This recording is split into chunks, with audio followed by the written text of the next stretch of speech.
Hi there, welcome back to Transfer Talk. We're going to speak to French football expert now. Jonathan Johnson is in Paris for us. Hi Jonathan, thanks very much for having a chat. Let's get right into it. We've just been talking about Manuel Ugarte. We seem to have been talking about him for most of the month in terms of possibly going to Manchester United. Is there growing optimism now that a deal can be done between PSG and Man U?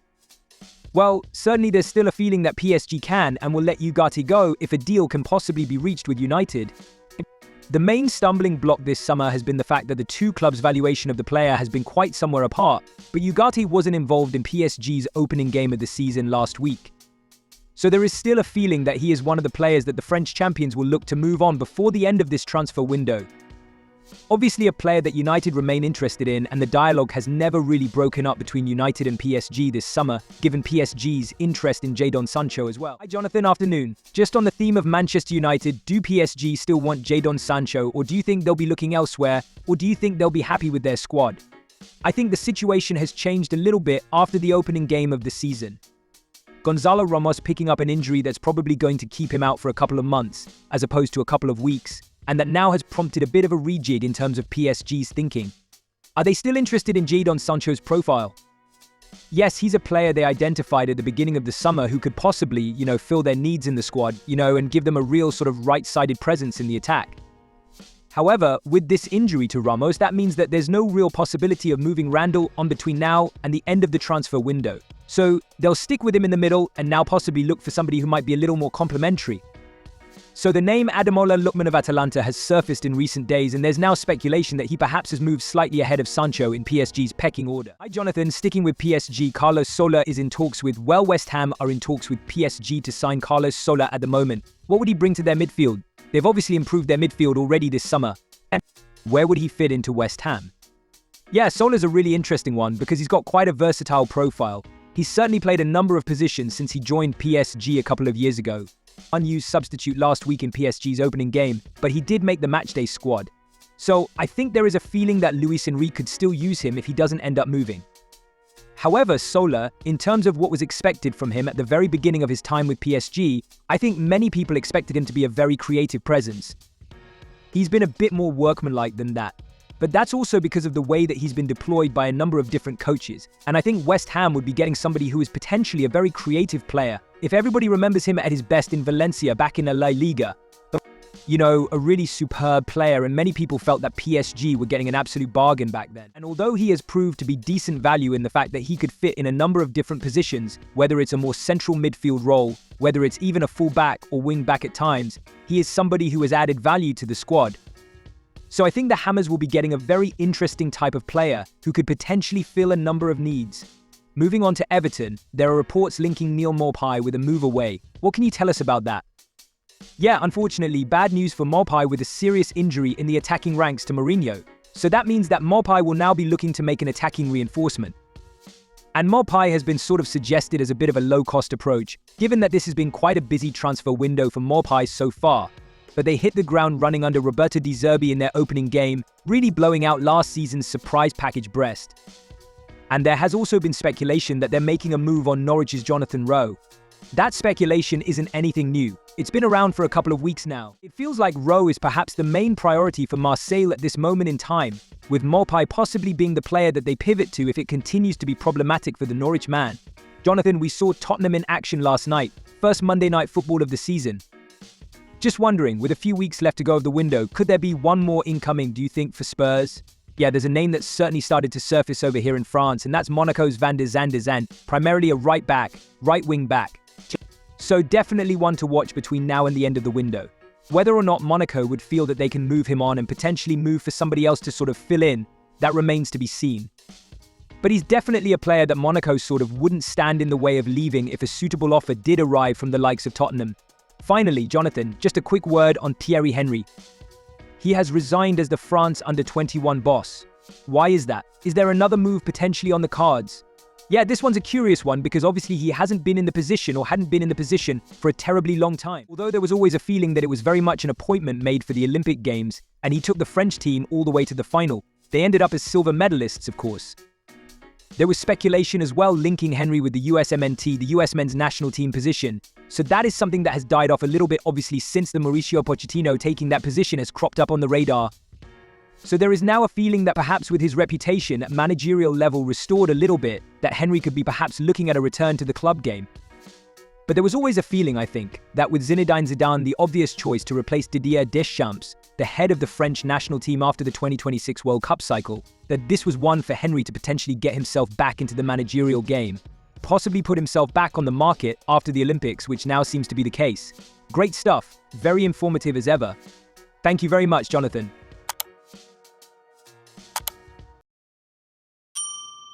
Right, we expect a few more incomings and outgoings, especially at Chelsea over the next few days. Let's get to Arsenal though. They won over £30 million for Eddie Nketiah as talks continue with Nottingham Forest for the striker.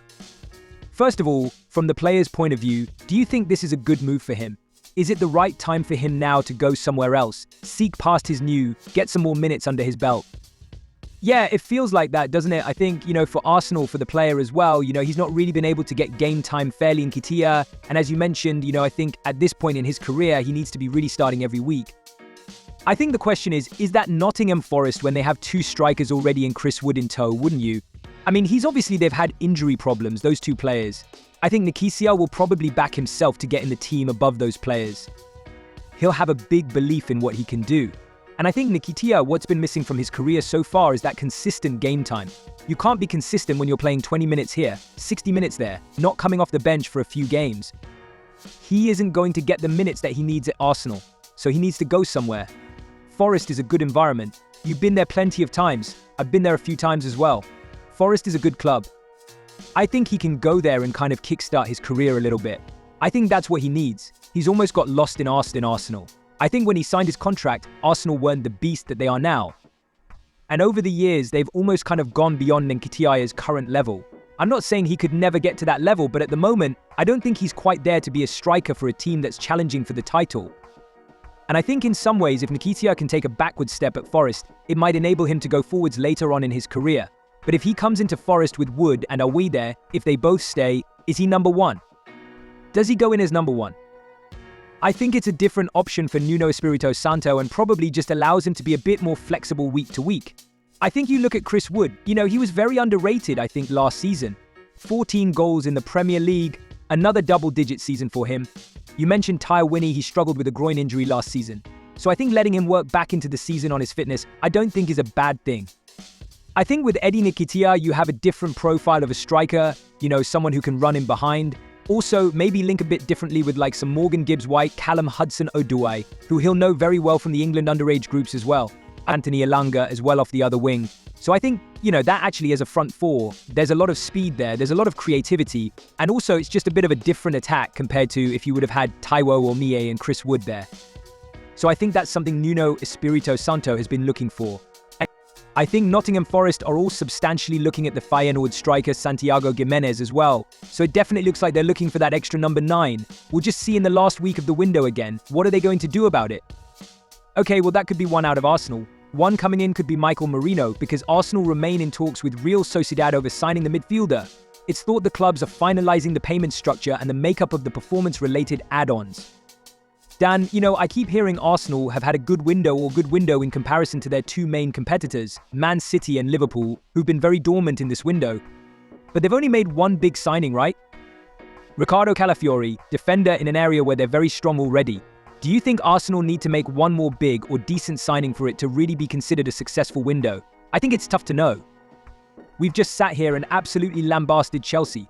And then I think it's very difficult to then come and question what Arsenal are doing when we've seen how they've grown over the last 2 or 3 years, how they've improved upon year. They've got better and better to become. I think they are. I know they've not won anything, but I think Arsenal are an elite team now. Calafiori obviously came off the back of a brilliant international tournament. He gives them the natural left-footed option at left back. So you could argue that yes, they were well started at full back, but he's something different, perhaps something that they needed. They want to build up as a back three that he can tuck in. He's a very versatile left back that can do different things. I think they still need that midfield player, and that's what Merino is. Someone who could come in, Partey, might not be able to play every week. I think Arsenal were at their best last season when they had Partey, Rice and Odegaard. Obviously started the season very well. They've got Jorginho there as well, but I think they just need that other option so that they can be a bit more flexible game to game, have different teams for different competitions, like Champions League, Premier League. I think he'd make Arsenal stronger. I think he could play multiple roles in that midfield. If they get him in, I don't see that only signing 2 players has been a problem for Arsenal because I think they're building in the right way. I do think the proof's in the pudding. I think the club has now, over the last few years, earned enough trust for the fans to think, yes, these guys know what they're doing.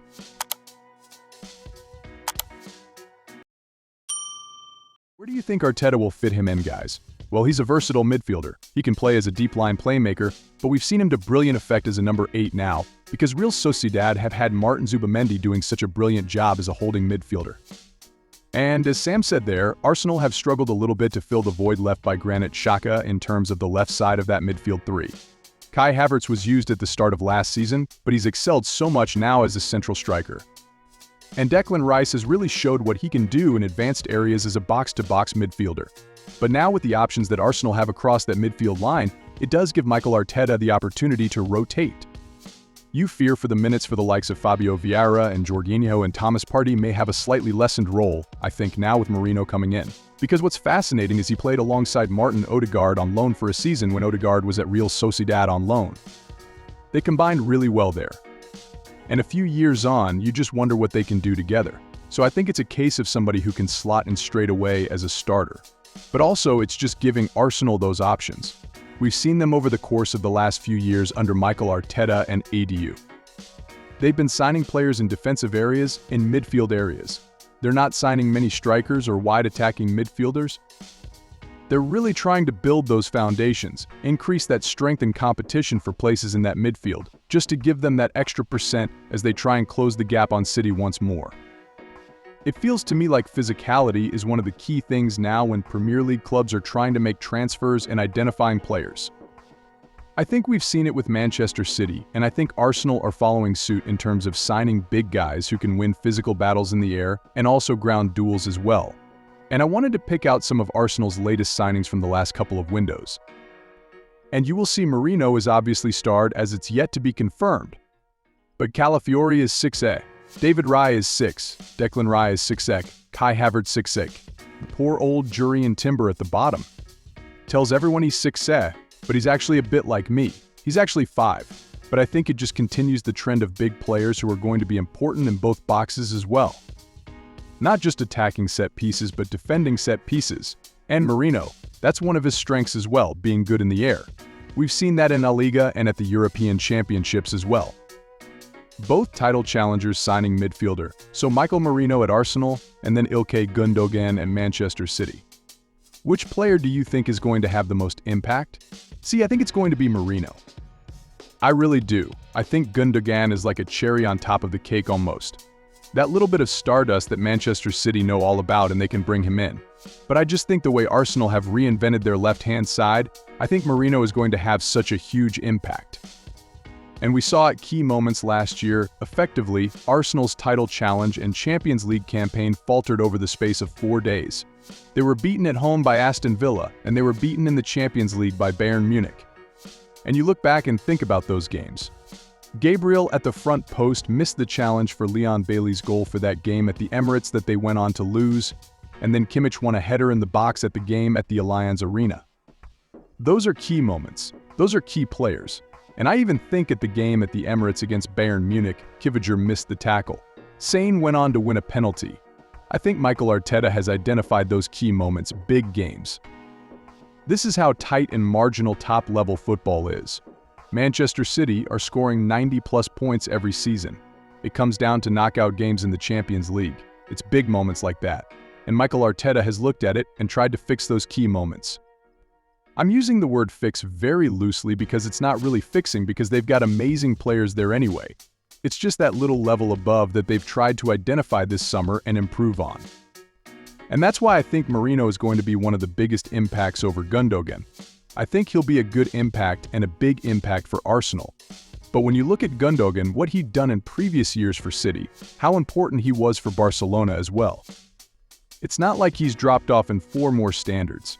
He still has the high standards that he had at Manchester City, and we saw them linked with Bruno Guimaraes. We saw loose links of Ibarrechi Eze.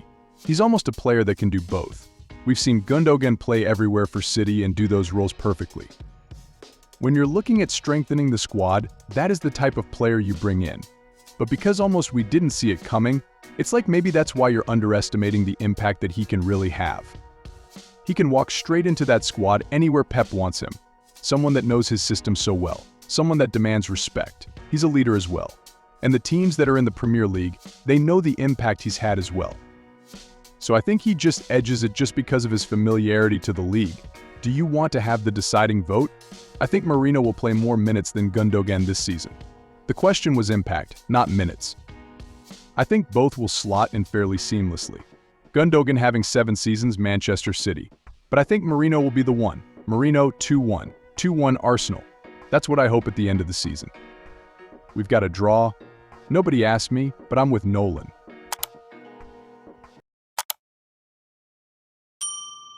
Ronaldo, there he is pictured. Tell everybody why he's making headlines off the pitch as well as on it. Well, it's all to do with Ronaldo taking the decision to sign up to YouTube and open his own YouTube channel.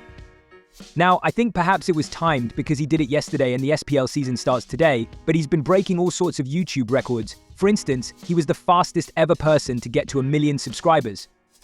He did that in an hour and a half, 6 million subscribers. He got to that in 6 hours. 10 million, it just took him 24 hours. And at the moment he is on 23 million subscribers. So just a few minutes to go until he kicks off the SPL season. They're playing Al Raid in Riyadh tonight. I've just seen some footage of him arriving at the stadium, but I think off the pitch, he's very, very happy with his profile because his subscriber numbers are shooting up. I'm not quite sure how it works. I'm not really that much into social media, but I think basically he gets paid per click of all the videos that are shown on there. So he's a very, very rich man, and I think YouTube are going to make him even richer. Now I know a few people have been asking how big is he on YouTube?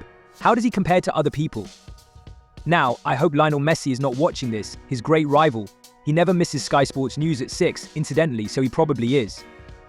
Well, I'll take your word for that, but I'm really not sure he'll be watching, but I hope he's doing something else this evening because Lionel Messi has only got 2 million YouTube subscribers. The Premier League, the most exciting league in the world, 7 million subscribers. Real Madrid, his former club, 15 million subscribers. I actually think Barcelona have got a bit more than that. I think Barcelona have got 17 million. FIFA, the world governing body of football, 21.5 million. I think it's because people want to watch World Cup goals on that channel.